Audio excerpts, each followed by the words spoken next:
اور بہت سارے ایسے ہیں جو اس میوزک اور گانا سننے کے گناہ سے بچنا چاہتے ہیں، اور ان کو کبھی کبھی افسوس بھی لاحق ہوتا ہے گھر کے اندر کہ یار ہمارے گھر میں یہ گانے کا ماحول ٹھیک نہیں، اور اس کو بند کرنے کے لیے وہ آپس میں تبصرے بھی کرتے ہیں، لیکن صرف تبصروں کی حد تک ہوتی ہے، کوشش نہیں ہوتی، نری خواہش ہی ہوتی، اور اس کے لیے کوئی ایسی جدوجہد یا کوشش کہ گھر کے اندر یہ ماحول ختم ہو جائے، برادری میں یہ ماحول ختم ہو جائے، ہماری شادیوں پہ گانا بجانا ختم ہو جائے، اس کے لیے کوئی کوشش ہی نہیں ہوتی۔ وہ جیسے اب مثالیں تو سمجھانے کے لیے ہوتی ہیں، جیسے وہ تھانوی صاحب نے لکھا کہ ایک بدو آدمی بیٹھا ہوا اور اس کے قریب ایک کتا جو ہے پڑا ہوا سسکتا ہوا مرنے کے قریب تھا۔ ادھر سے ایک صاحب آئے، انہوں نے اس بدو سے پوچھا کہ بھئی تو بھی رو رہے بیٹھا اور یہ کتا مر رہا ہے، یہ کیا چکر ہے؟ کہنے لگا جی یہ کتا جو ہے یہ میرا دوست ہے، میں نے اس کے ساتھ بڑی دیر میرا عرصہ گزرا ہے، اور یہ آج کتا پیاسا مر رہا ہے، اس کی تڑپ کے اندر میں رو رہا ہوں بیٹھا۔ اس آدمی نے ادھر ادھر تلاش کیا کہ شاید کوئی روٹی کا ٹکڑا مل جائے تاکہ میں اسے کھلاؤں اور کھلا کر اس کی جان بچ جائے۔ جب اس نے دیکھا کہ اسی بدو دیہاتی کے پاس ایک بورا پڑا ہوا ہے، اس نے پوچھا کہ حضرت بھائی اس بورے میں کیا ہے؟ کہنے لگا اس تھیلے کے اندر خشک روٹی کے ٹکڑے۔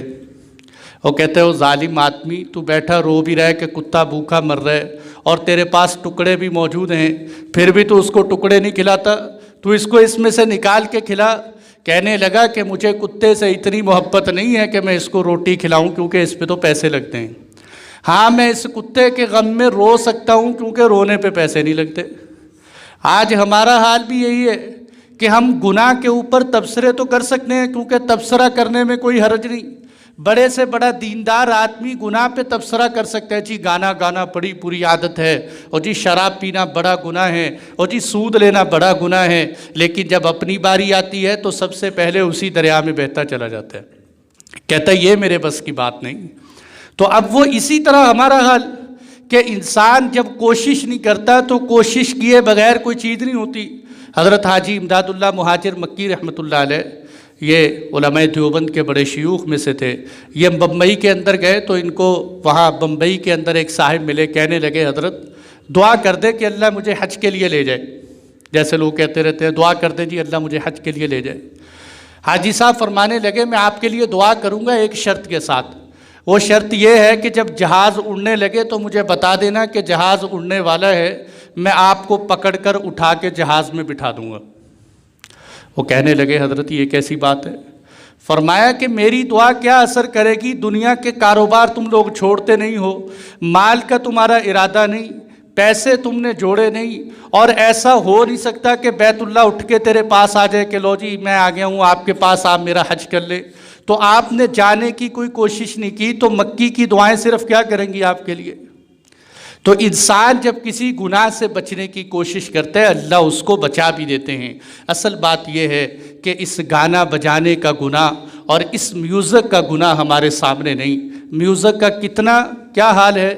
گھر میں بیٹھے ہیں میوزک، اور بازار میں بیٹھے ہیں میوزک، اور گھر کے اندر جو ہے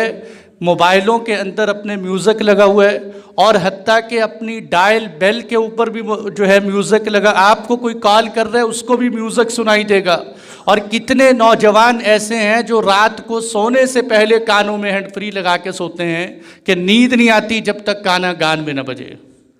گانے کی آوازیں جب تک کان میں آتی نہ رہیں اور میوزک کی آوازیں جب تک کان میں آتی نہ رہیں اس وقت تک ہمیں نیند نہیں آتی۔ سنو آپ علیہ السلام نے کیا ارشاد فرمایا۔ حضرت انس رضی اللہ عنہ اور حضرت عائشہ رضی اللہ عنہ فرماتی ہیں کہ اللہ کے نبی صلی اللہ علیہ وسلم نے ارشاد فرمایا دو آوازیں ایسی ہیں کہ جن پہ اللہ دنیا میں بھی لعنت کرتا ہے اور آخرت میں بھی لعنت کرے گا۔ دو آوازیں ایسی ہیں کہ جن پہ دنیا میں بھی اللہ کی لعنت ہے، لعنت کا مطلب یہ ہے کہ وہ اللہ کی رحمت سے دور ہے۔ وہ دو آوازیں کون سی ہیں؟ ایک آپ نے فرمایا کہ جب انسان خوشی کے وقت ہو تو خوشی کے وقت گانا گائے، اس پہ بھی اللہ کی لعنت ہوتی ہے۔ اور آپ نے فرمایا کہ دوسری بات یہ ہے کہ مصیبت کے وقت نوحہ کرنا،